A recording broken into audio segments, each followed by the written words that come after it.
All right, Todd. Todd, where are you from? I'm from Topeka, Kansas. Topeka.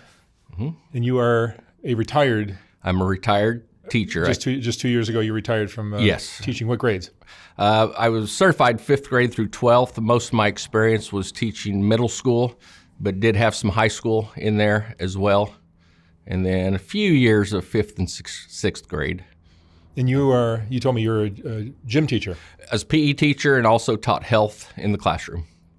So being a PE teacher, you see a different interaction between the kids than a English teacher would or a math teacher. Absolutely. You get to kind of see them in their own element. They're not sitting at a desk behaving. No. So, yeah, interesting. I was talking to you earlier. It's school is a microcosm of society, and you get to see, your people of higher levels, your people of lower levels, your people that are bullies, your people that are victims to those bullies. So you get to see everything. The social hierarchy gets absolutely. set at that young age, doesn't it? Yeah, even in Kansas. Even in Kansas. So, yeah. What kind of things have you seen? You did it for a long time, too. Yeah, 30 years. 30 years. Yeah. When I went to college, I didn't plan on being a teacher when I went to college.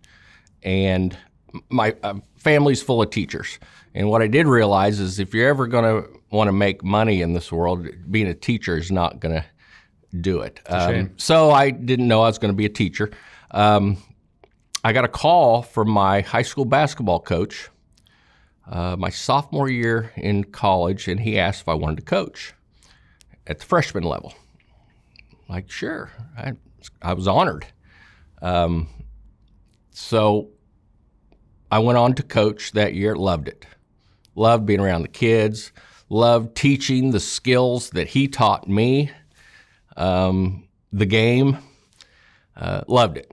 And right then I declared my major as education. I thought, this is it. Because you got to find something. If you're going to do something for 30 years, you better like it. And I did.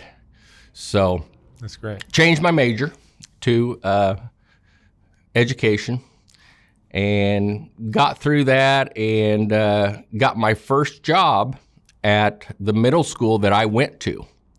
And I got hired as the in-school suspension teacher, not PE. But you do anything, you take your first job. You go. And so when I was in the in-school suspension room, it's just a room, and if a kid gets in trouble, he comes in my room and he sits at these cubicles and for a couple days, and you try to get them to do their work. They'll get their work done in an hour and a half, and they got 3 more days in there. So interesting stories from that room. When I went into teaching, I thought, this is going to be great. It's just like, I had a good experience. I had some good role models, and learned pretty quick my first year that it's not all fun. I've had some students. I had a student in the in-school suspension room. He was in there by himself, and middle school student, and a little slow, on the slow side. And I kind of look over, his back's to me, and his shoulders are going up and down. And I'm like, what is going on? So I kind of stand up and look, and he's self-pleasuring himself. And I sit right back down. I said, okay, they didn't teach us how to handle this in college. So I kind of make some noise. I'm getting up, and he, stops. And during lunch that day, I went and talked to the counselors and said, hey, this is happening, And they kind of they were not as surprised as I was. And so I was like, wow. That same year, they gave me one 6th grade health class. And so I thought, this is my time to get around the kids that aren't in trouble And so started off teaching the year, and had a student, had a young girl, blonde hair, blue eyed little girl, who started to miss a lot of school. And then just all of a sudden she was not there. And it came out that this 6th grade girl was pregnant and got pregnant between her 5th and 6th grade summer. Totally blown away. And from what I understand, it was somebody up the street on in her block, a high school boy. So this, here it is. This is for my first, probably 2 or 3 months of school. And I'm like, man, this is not. Now, I was also assigned for some coaching positions. So my coaching is kind of what kept me through. I'd go all day at school, kind of dealing with things. And then after school, I got to be a coach, which was my element. Really enjoyed that. But also this same year, we had a 7th grade girl who was a little awkward, socially awkward. She tried to fit in, and she just didn't. She tried too hard. And kids, didn't treat her very nice. And she hung herself in her closet at home. And, this first few months of me teaching, I thought, I don't remember any of this stuff going on when I was a student. Right. And maybe it did, but I was blown away. Got through that year. The following year, they gave me some PE classes. In fact, all PE. So I thought, hey, this is great. I'm now in my element. And I got to teach with a teacher and a coach that was my coach and teacher, who was awesome. The kids loved him. I loved him when I was a kid. And what he said, it was gospel. And great role model. And for me, I grew up with my mother and didn't have a male figure. And when I went to middle school, man, he was that guy. Didn't realize it at the time, but the way he treated kids, whether you're the best athlete in class or you're the worst, he had what's called an open door policy. He kept his door open in the coach's office. And locker room is there where we could see kids, make sure they're not messing around. And it seemed to me like a lot of the kind of the needy kids would come into his office, and they'd all hang out in the office while kids were getting dressed. They were kind of getting away from their kids to dodge being bullied, or they just didn't feel comfortable. But this teacher and coach, whatever they would talk, they'd talk about fishing. They'd talk about trips they went on. Something that he was all about athletics and this, but he would listen, and he would ask them questions about, well, that's pretty neat. And so I'm getting to share this office with him, and I'm soaking all this in. I know what he was to me as a teacher and a coach, and now I'm soaking all this in, seeing how he does his things, how he establishes relationships with these kids, soaking it all in.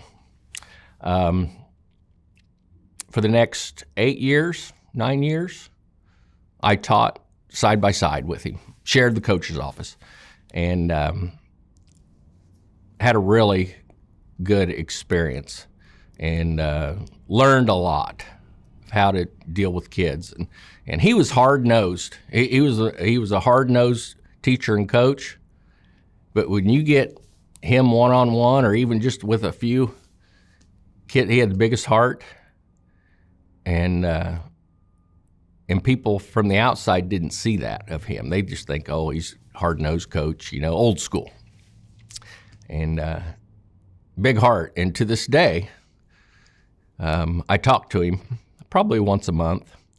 And he just turned 77, and he's a good man, and he's got a lot of relationships with kids over the years that are now, grown. My first students are now in their mid-40s, so it doesn't seem possible that I had this middle school kid and now they're in their mid-40s, and some of them have more gray hair than I do. And but it's really neat to see the relationships that he's got. And Facebook is huge for this, staying in contact.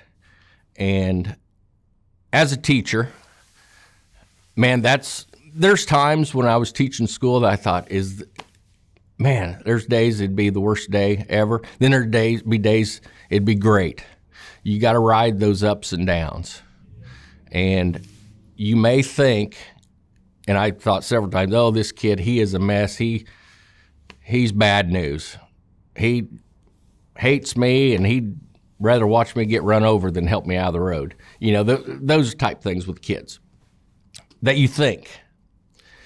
Well, these kids are 12, 13 years old.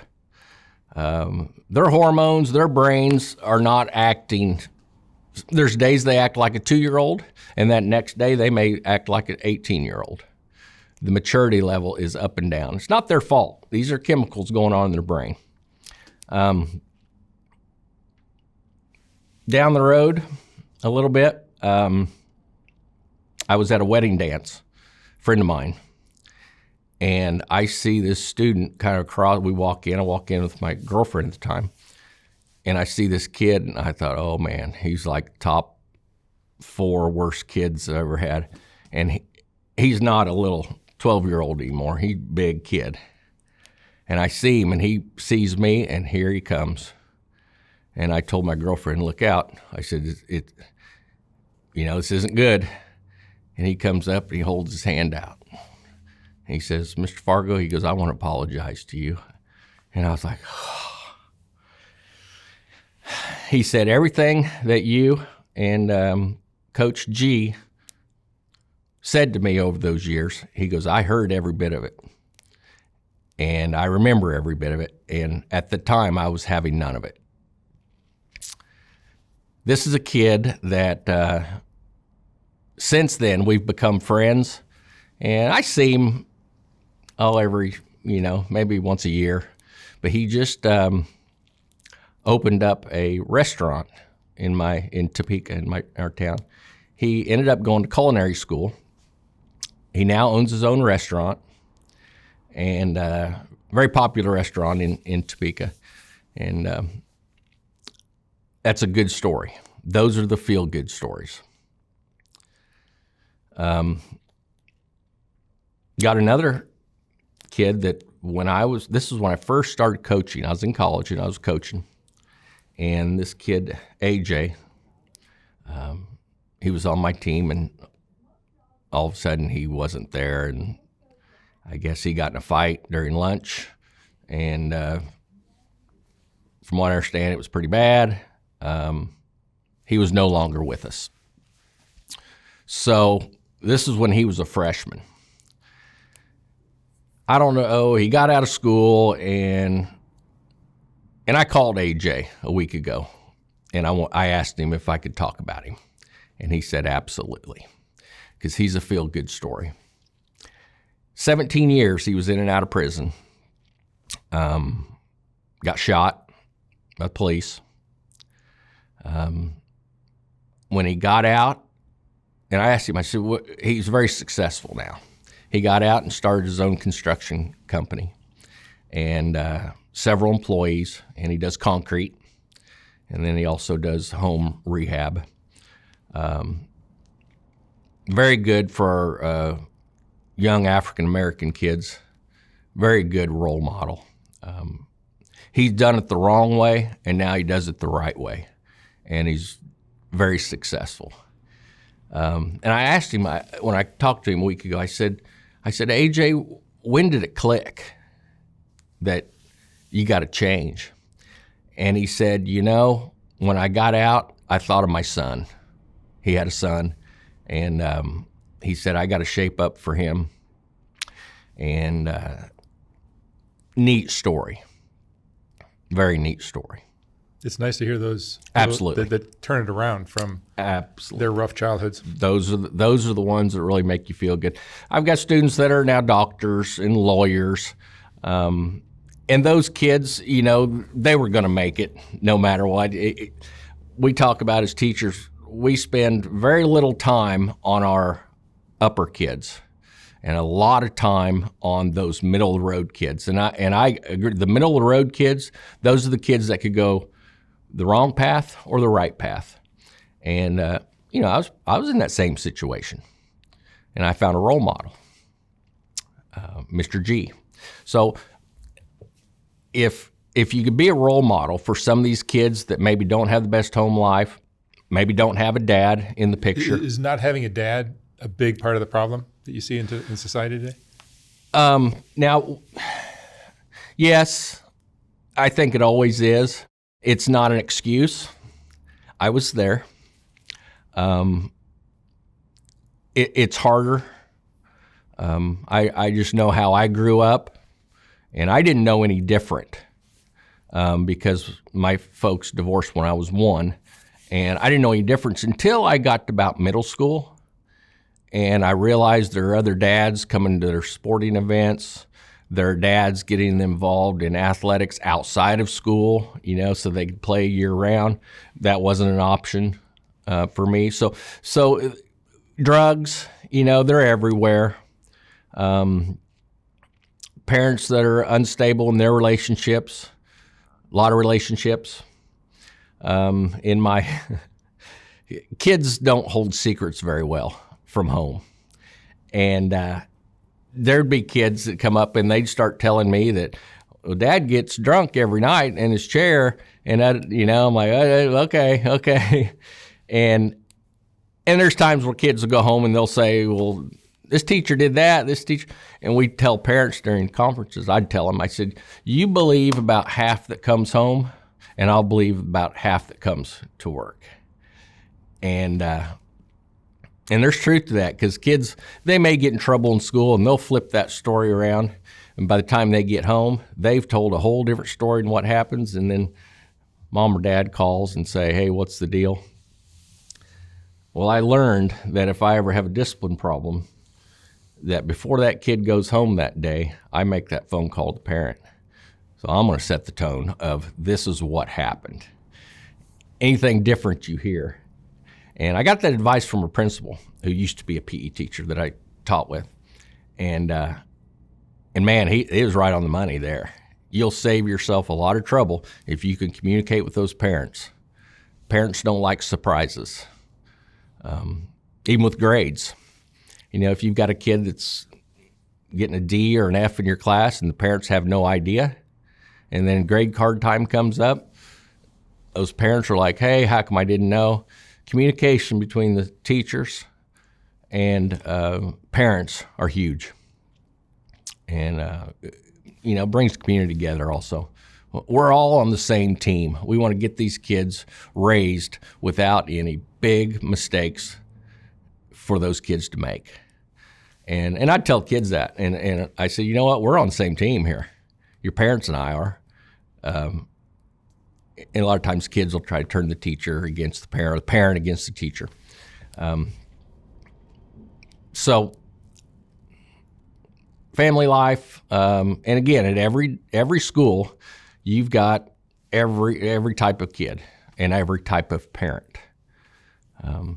Being a PE teacher, you see that social hierarchy that goes on. And Absolutely. That's such an important part of a young person's and eventually an adult's life path, it seems.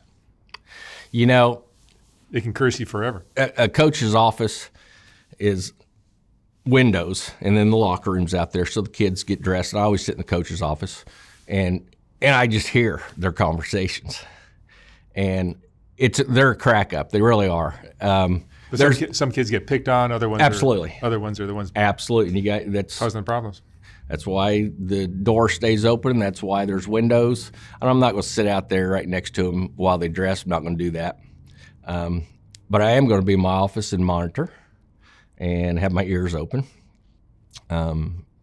Middle school kids especially, they're not, they try to be sneaky, but they're dead giveaways on things that they're doing. I had a kid one time in class, had a year, we had some, we called these kids the sweat hogs, this certain class, and just troublemakers.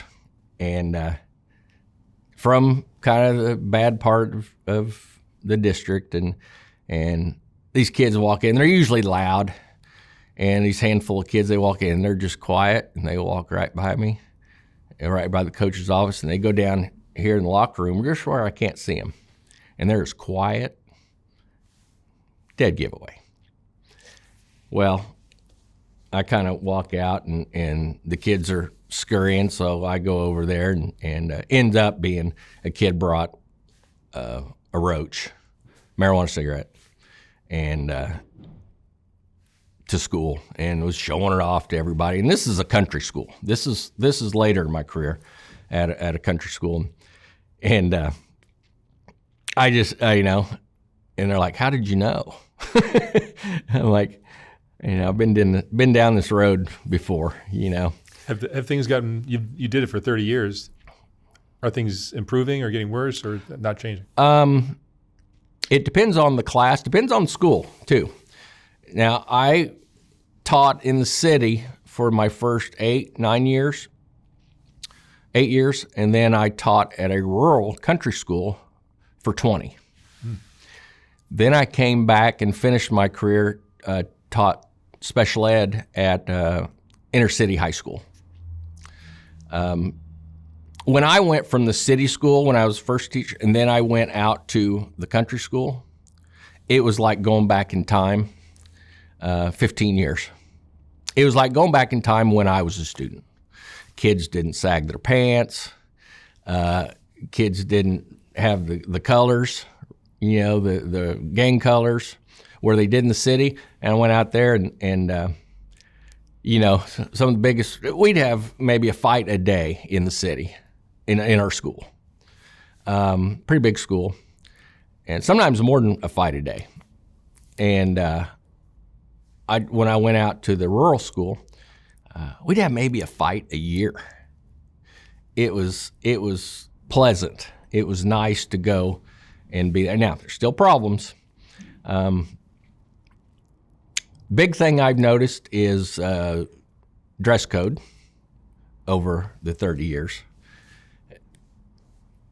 That's a problem, in my opinion. I don't know what all you do about it. That's a problem. Cell phones, huge problem. Again, this is all my opinion. I'm not a teacher anymore, so I can kind of say how I felt.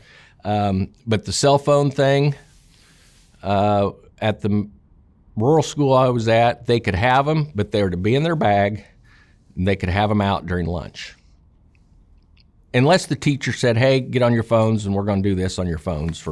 There's times I'd do that. We'd do heart rate activity or whatever in health. So, but then when I came back to the inner city school my last 2 years, there was no policy. And these kids a teacher would be up there teaching, these kids would just be on their phone the whole time. And it's like, I was kind of new in this district, and they said, well, the teachers, you could say put it away. Well, you're talking about a type of kid that it's going to take you 3, 4, 5 times to say something. And then there's times that they wouldn't do it, and they'd just leave. They'd rather leave than give up that cell phone. Also, every kid had a computer. Every kid had a laptop. So their laptop is open, the teacher's teaching and going through stuff. So they're on their computer, supposed to be going through with what the teacher's doing. Well, they're on there playing games. I can sit at the back of the room while the teacher's teaching. Again, I taught special ed, so I was in the classroom helping out certain kids. And I could sit back there, and there'd be 12 kids in class, and 8 of them are playing games. Technology is great. It needs to be used the right way. I think it has allowed some teachers to be an instructor rather than a teacher. They instruct, and the kids to get on their computer and do this work and turn it in through the computer, and the computer grades the work, and then the computer gives it back to them through their emails.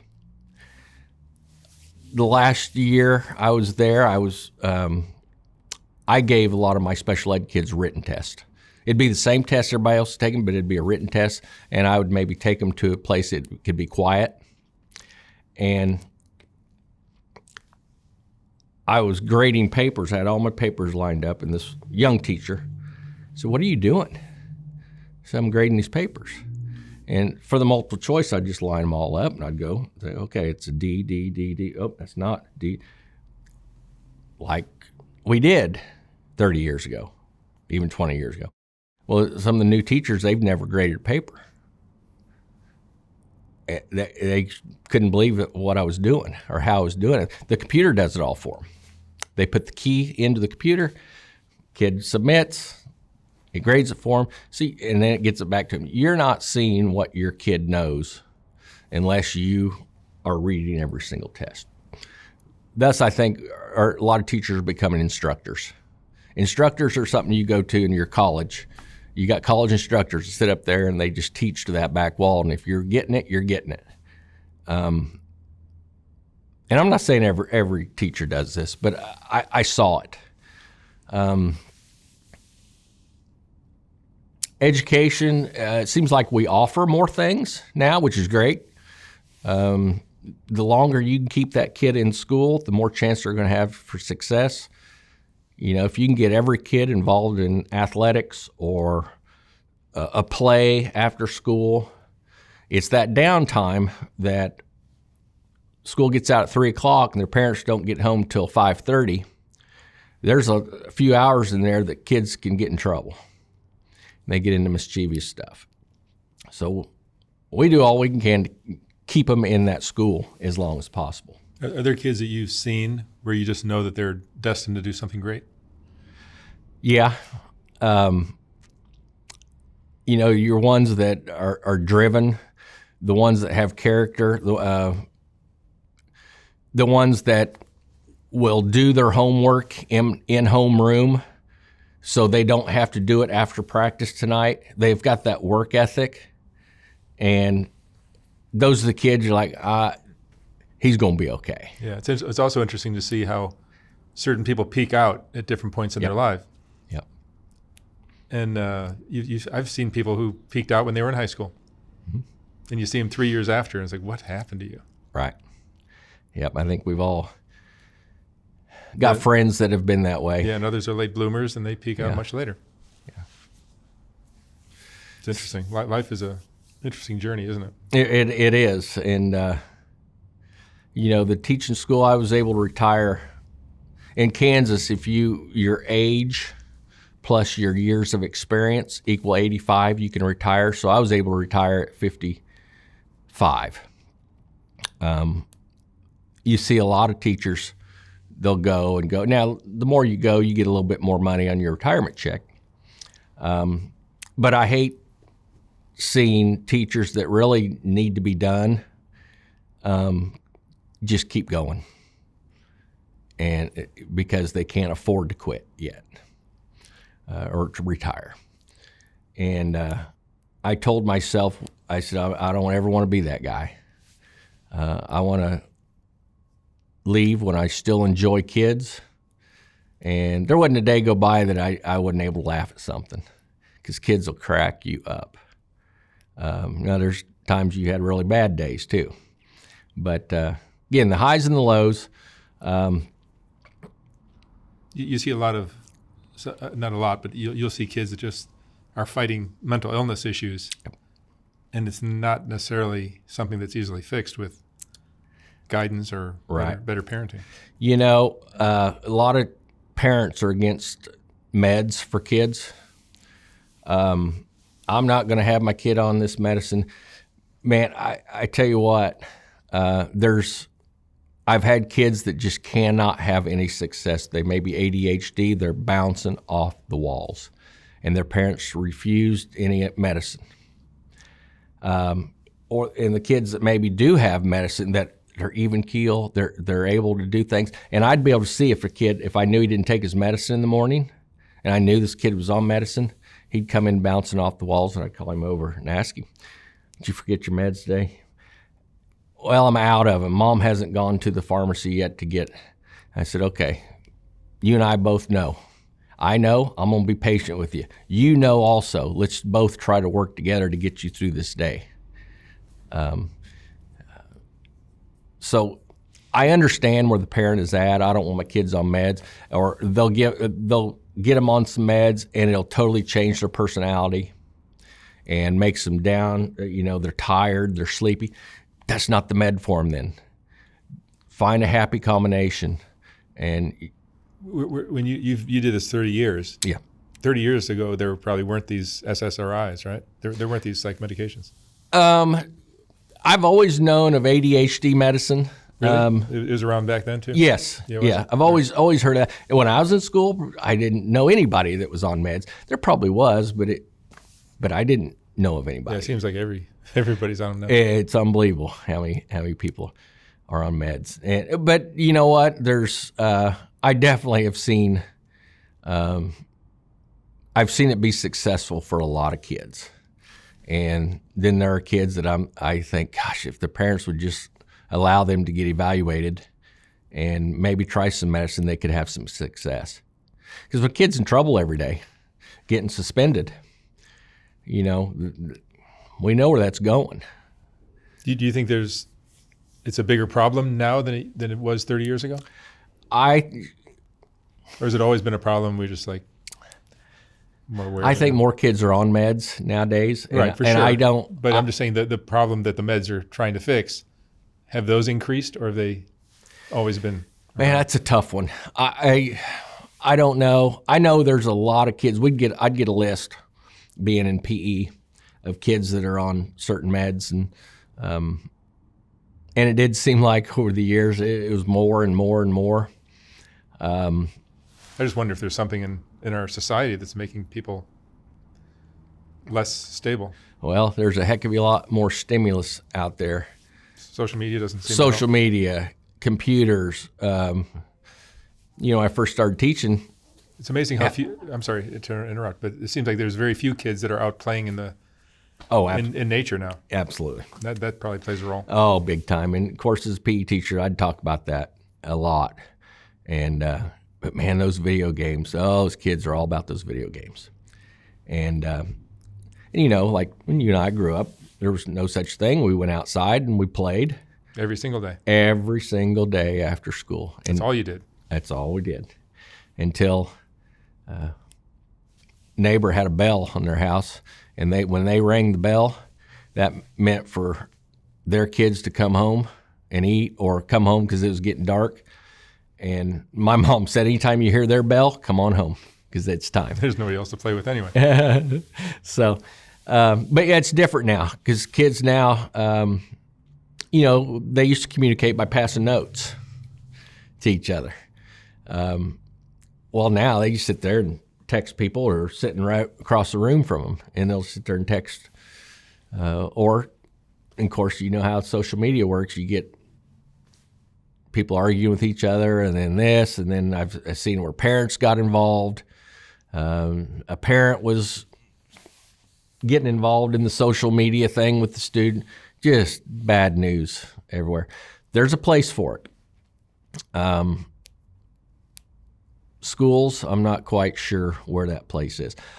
The computer thing, they're great.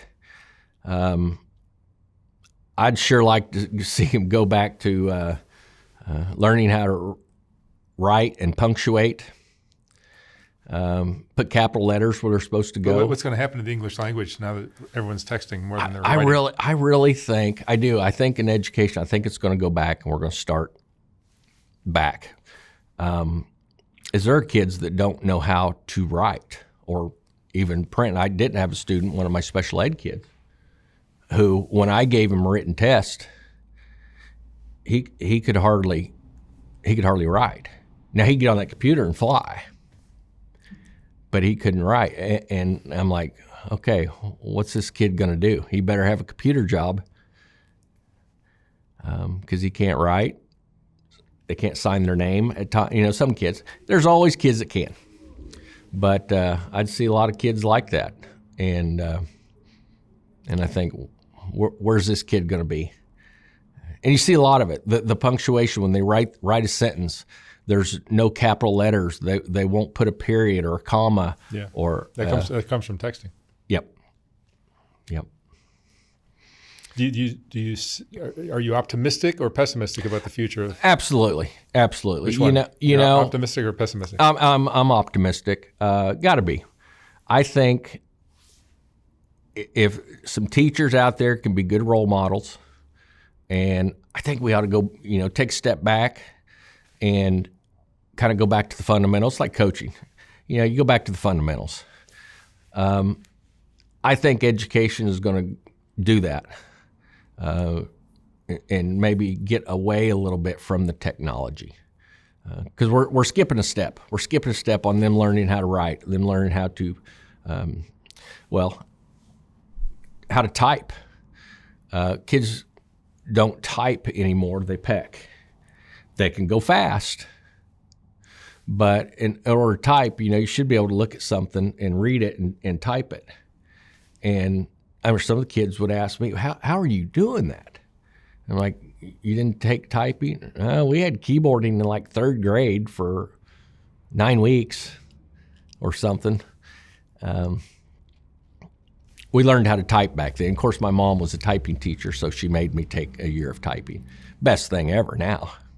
At the time, I thought, no way, I can't believe this. Well, it's the best thing ever. Learn how to type. And Todd, what would you say is the most important thing you learned from all your years of teaching? Try to be a consistent role model. As teachers, we are not going to save a kid. You can't say, I'm going to go save this kid. That's not going to happen. Being a role model is a huge... Being a role model, doing the right thing. Responsibility. And standing for what's right, and be a listener. And let those kids feel comfortable coming to you.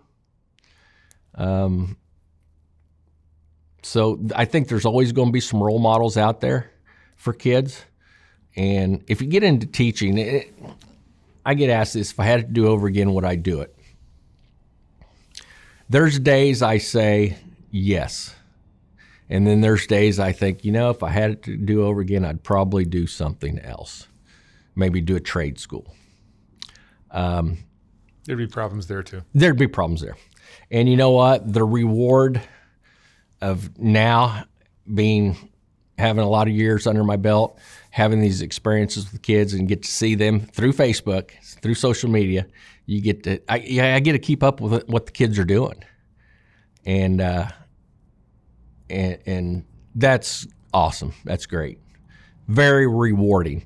It wasn't those first few years, because you think, why am I doing this? Well, when those kids come back around, and if they see you somewhere, and you realize you had an impact in their lives. Yep. And they'll tell you things you did in class. You remember you did this? And I was like, I guess I do. We used to do that. Instant replay. I'd say we'd be playing a game in PE, and I'd make a call at first or something, and they'd say, no, they'd argue. And I'd say, you would want instant replay? Yes. Well, I'd take my glasses off, or I'd look like I was looking on the screen. Play the call stands, and I'd never overrule it. Because I made the call. Even if it was a bad call, I made bad calls all the time. And kids got where they knew that I was never going to overturn it. And so I had kids that remember this stuff, and they'd come say that. I remember you used to do instant replay, and you'd never overturn it. Little things like that you don't think a thing about doing. Years later, they come up and say, do you still do instant replay? And man, that makes you feel good. It makes you laugh. It's like, oh gosh. It's nice to have impact on little kids like that. Yeah, and you don't realize it at the time. when they're going to be adults. Right. And again, I had a really good role model at middle school coach that I had. I soaked it all in what he was doing. That's one of the most important things in a kid's life, isn't it? Absolutely. I mean, dads are great, but a role model. Yeah. Could be your dad too, but sometimes it's an uncle or a friend or a gym coach. And not everybody's got a dad in the house. And I've seen that over the years be a lot more. I think when I was a kid, I was the only one in my class that parents were split up when I was in grade school. And then over the years, half the kids in my class would be, dad wasn't around, or there'd be a combined family, which is fine. It's all, but it takes away. So good positive role models. And I had one in every level. I had one in middle school. When I went to high school, I had role model there. My basketball coach asked me when I was in college. I thought, man, it made me feel so good that he wanted me. I didn't go apply for this job. He just called me. Good role model there. And then even when I went in college, I had an advisor who was an old coach, old PE teacher, and he just went up and now he was teaching college, basically in charge of the student teachers. And he was my advisor. And he was just like high school. He'd come find you and say, hey, I'm checking on your grade. He was checking on my grades when I was in college. And man, he cared. So I had a role model and had somebody that meant a lot to me all through. So that's great. And my mother was a huge role model. She kept me involved in a school. She was a teacher. So as a little kid, I was always going to school events. That was our entertainment. So she did a great job of always taking me to her school, football games, basketball games, variety shows. Didn't matter what it was. She'd keep me in a school. And so I grew up in a school and good role models there. So that's great. Yeah.